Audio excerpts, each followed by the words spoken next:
My name is Fabrizio Shao, and this is my story.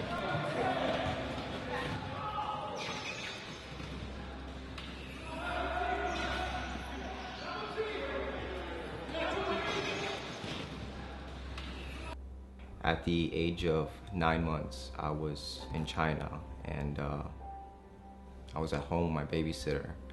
And as she was holding me in her arms, she dropped me, and my lower back hit the corner of the table. Yeah. For the handball, it was a little more difficult for me in regards to the fact that they were giving me trouble. As I'm playing with a bunch of able bodies, there was nobody else in a wheelchair. I was the only one, and they were bringing up safety concerns. As if I'm playing and somebody trips over me, who's liable for that? The school doesn't want to be liable.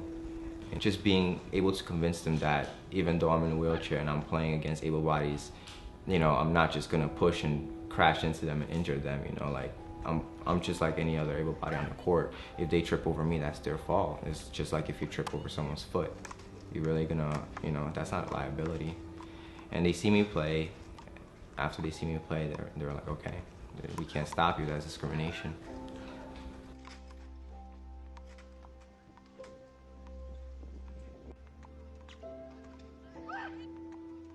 In the handball community overall in New York City, I'm pretty well known. There's a lot of people that know about me. They heard about me, they see me play. I've seen him play with A players, which are a lot higher ranked than me. Guys that have made me break my ankles a few times. But besides that, he's a really good player and he doesn't mind the competition. But just like I said, he's willing to play with players that are really been out there and have a lot of experience.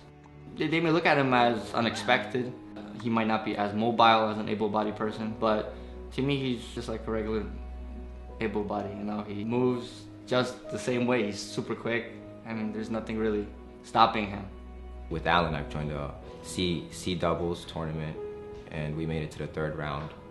And every time I played, I always had a crowd around me cheering me on, because it's different for them to see someone like me play.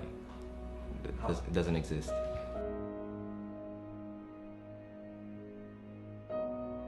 The second I saw it, I fell in love with the sport of basketball. The second I hopped in the chair, I was the fastest player on court. And that was my first time being in a basketball wheelchair.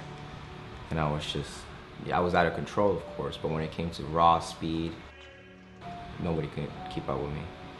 So that's when I knew that's another sport I could thrive in, so I gave it my all to this day. What Fabrizio brings to the team is just energy, man. Like, he's going 100 miles an hour up and down the court. His greatest ability is definitely his speed. I mean, there was one play where he booked it all the way from half court and he saved it to me, who saved it again. So, like, without him, he's just making plays, you know, setting people up, making everyone else look better, including himself. Like, he just got that drive that gets in everyone else, so it's infectious, you know. It's a good teammate. His greatest ability is being able to make everybody else better. Not only, you know, make you hustle, with his youth and his agility, it's good people to be around. I've only known him for like 3 years, but he definitely is a person that as an older person, I look up to him as a young man who's going to do well in life, because he's good people and he's humble. Don't take life for granted. If you open your eyes and you look around, life is really precious. You know, yes, cliche as might sound, you do only live once, as far as we know. If there is an afterlife, then we'll see when we get there. But as of right now, this right here, everything around us, is what we know and what we can see.